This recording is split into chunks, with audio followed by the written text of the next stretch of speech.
What is your most terrifying we need to leave now rush of fear you've felt? I'm a touring musician. At one point in time my tour vehicle broke down in Bumfrick, Mississippi. We were able to pull into a gas station, but had thrown a belt and needed to get it replaced. Cue a bunch of hicks helping us work on our car. A couple of band members rode with a random do-gooder to go get a replacement belt 45 minutes away. The local sheriff pulled up and bought us all a Coca-Cola. At this point we're stressed because we don't want to miss our next show in Arkansas, but not worried about safety. Time stretched, and through trial and error we ended up getting things close to finished up. Then our lead guitarist pulls out his iPhone. He said he had an airdrop request, but we all kinda ignored it until the job was finished. Then, just as we're getting into the car to pull away, he opens the airdrop. There were 7 pictures of dead bodies, although they appeared to be cleaned up like in a morgue or something. Still freaking creepy. The last 2 pictures were of us repairing the car in the gas station parking lot.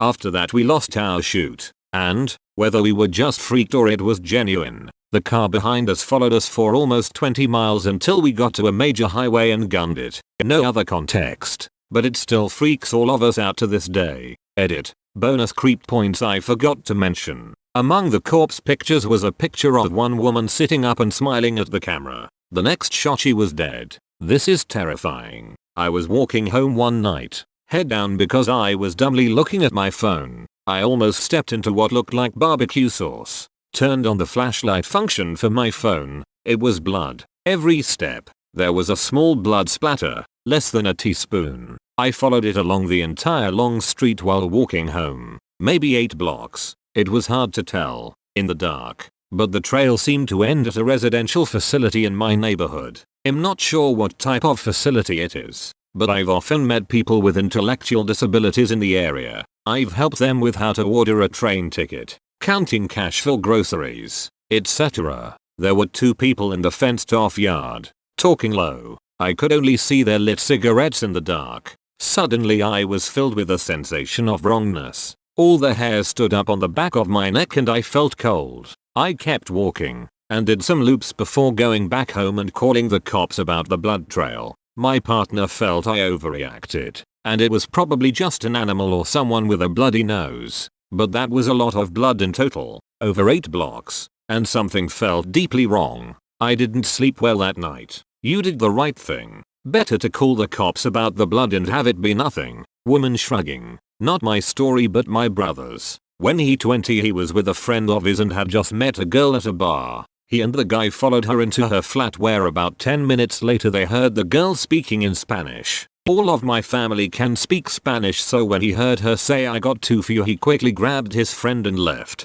Don't know what she had planned for them but I don't like it. She was about to call her college girlfriends. These guys just lost the greatest night of their lives. Several years ago, 6 of my friends and I were out of state for a wedding. We rented an Airbnb for the group. Immediately after getting there we learned that the guy who rented out his house had a roommate who was almost never home, but happened to be there for the first time in weeks, and didn't realize the house was going to be occupied. The owner insisted that he spoke with him and he was planning to pack up and stay at his girlfriend's so we could have the home to ourselves as planned. Sure enough, he was gone that afternoon. We went out that night and came home intoxicated, as 20-somethings do from time to time. One of our guy friends came up from the basement looking shocked. Apparently the roommate was back, and based on him being asleep, it was clear he planned to stay. We quieted down and rearranged where we'd all planned to sleep, but this was only the beginning. The next morning we were woken up by excruciatingly loud death metal blaring from the common living area dining room upstairs.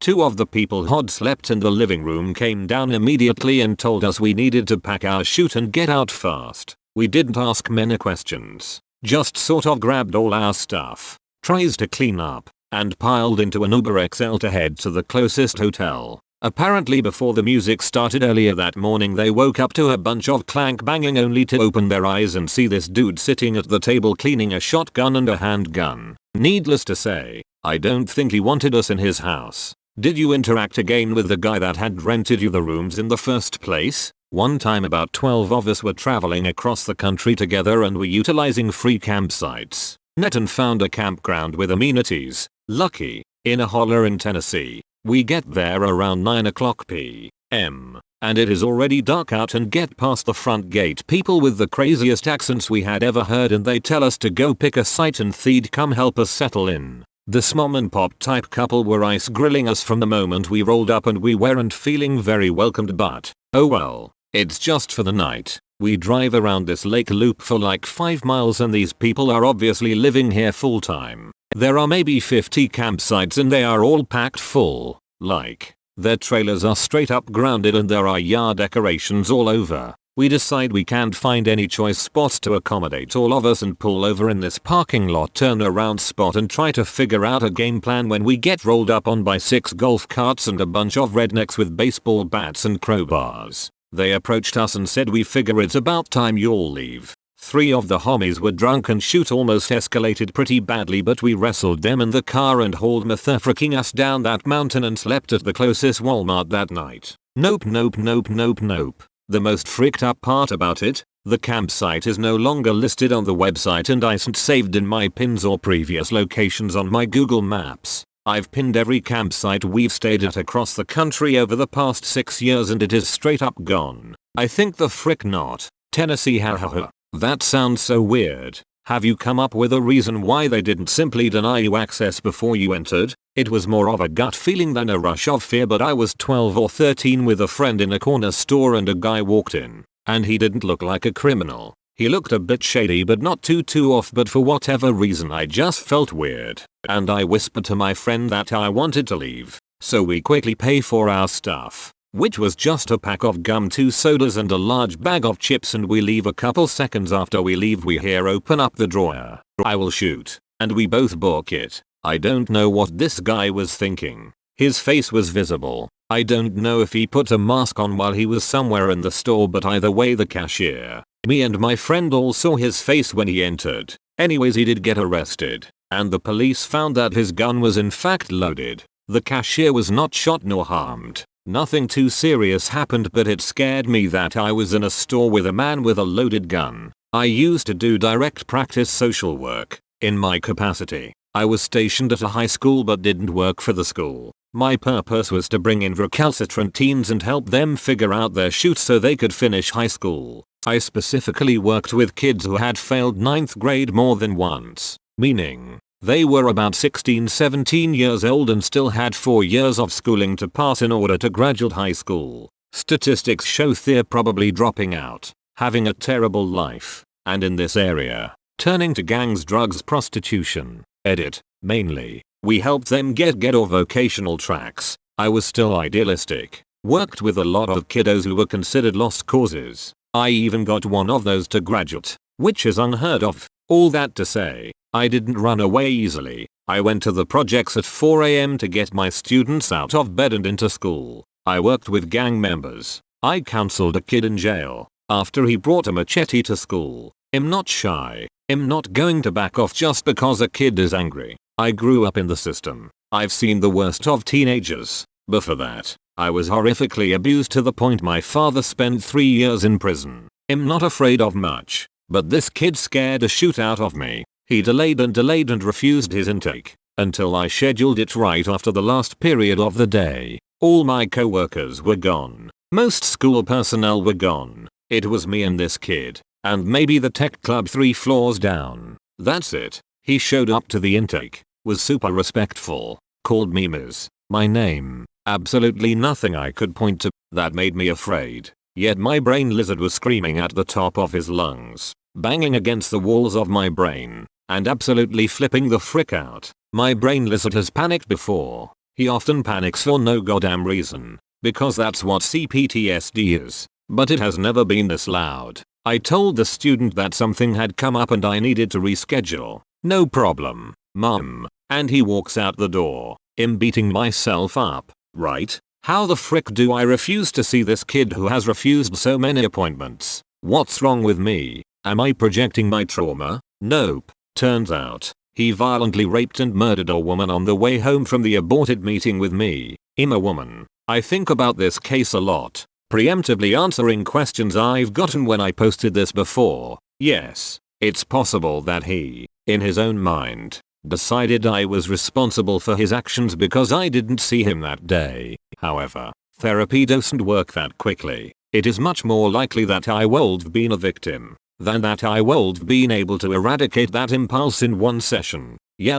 people should've caught his psychopathy earlier. Totally agree. Welcome to the underfunded and overwhelmed human services. Do I blame myself? Nope. Do I listen to my brain reptile more now? I listen to him all the goddamn time. Unfortunately, I always have. That's why I have my own counselor. Because if it was up to that lizard, I would've been in the woods eating squirrels 30 years ago. Do social workers ever help anyone? I'm biased. But yes, we are not child protection services. Most of them are not MSWs like me, which is a 6-year degree. We consider the entire environment of the kid. We don't jump to the conclusion the kid is broken. We do home visits, play visits, see how parents and kids interact in their own environment. We come from the perspective that most people want to fulfill Maslow's hierarchy, and we are there to help them do so. My greatest success story was a 9-year-old who was so violent she had been actually arrested multiple times.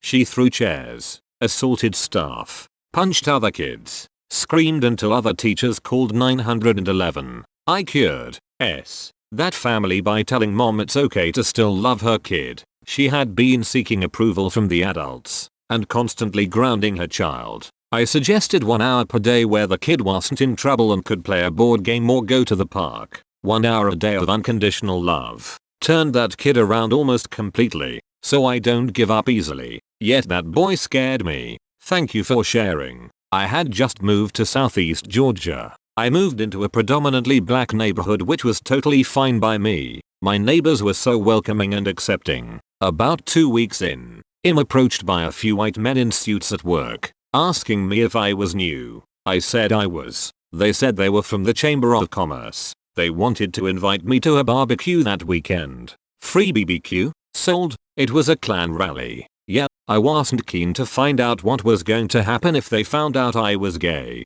How did you find out what it really was? Driving around 20 years ago in the outback of Australia, we were backpacking for 3 months. We came across a bar petrol station in the middle of nowhere. Literally, we fill up the car, park next to the bar and open the door. I kid you not. I thought I was suddenly in a Tarantino movie. As we open the door everything goes silent and the 8 or so people in the bar slowly turn around and gives us the longest silent stare ever. We closed the door, got back in the car and decided we are not that thirsty after all. I had a woman walk up to me and my friend at 10 p.m. when we were walking home, and she kept crying and saying I'm sorry, and I freaked and yelled meet me at the spot. It was our friend's house around the corner, and we could never figure out what happened but I had a feeling we were going to be abducted. I'll never know, nor do I want to. I was working nights when I was younger and was deep asleep when my brother ran into my room yelling we gotta go now. I panic wake up and just run out the door. Get in the car with him and my dad still trying to get my senses about me. We're driving and my dad turns on the radio and there's a tornado hitting our town. We didn't have a storm shelter so we were rushing to my mom's work. The meteorologist comes over the radio saying it's going to hit these cross streets any minute. We're literally sitting at a stop sign at those cross streets. My brother and I start panicking for my dad to just floor it like we gotta go now. We thankfully just missed it but between being woke up and finally realizing what was going on in that moment I was terrified. I think tornadoes are the scariest natural disaster. As someone with megalophobia, something that big and that destructive is terrifying. A few years back co-workers and I went to a co-worker's house. House was owned by an owner of the company but this one co-worker, we will call him Bill, had a key and permission. Following a company Christmas party, everyone was enjoying some drinks, some smoke. About 30 minutes into us partying, Bill started acting strange.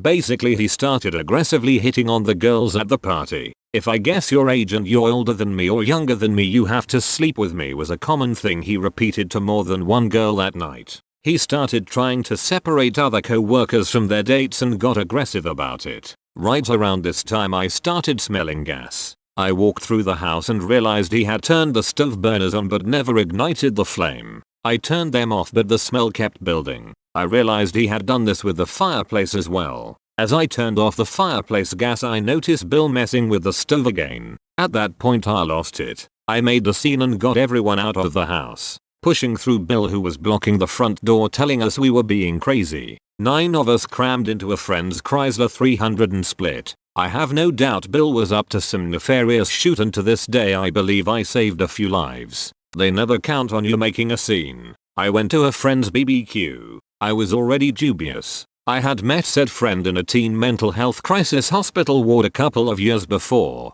We were roommates in the center for just under a year. She had a truly horrific backstory. This is relevant because her history meant she always constantly sought validation and affection, which often led to trusting the wrong people. She constantly had untrustworthy, destructive, or even abusive people in her life, and therefore mine. At the time I was still very underconfident in myself. I'd like to think I would react differently now. Anyway, this guy cornered me over the course of the party. From initial chatting to physical isolation. I told him I wasn't interested and tried to move away, but he became increasingly possessive and physically obstructing. It was also clear that there was something a bit off with him mentally. He began to touch me intimately and sexually while I was trying desperately to back him off. There was a good couple of hours where I was truly terrified. I didn't cry out. At the time I felt that I didn't know anyone at the party, that nobody would have my back, and even that I may be overreacting.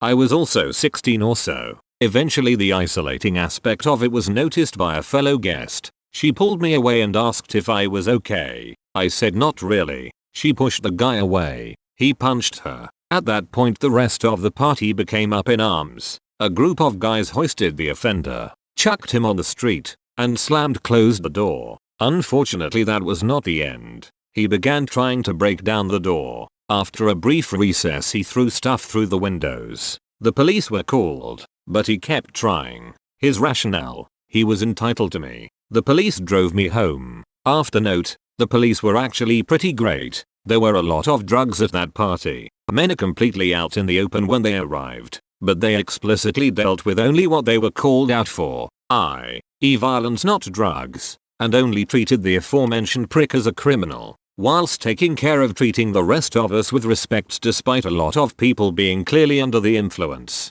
UK London Met Police.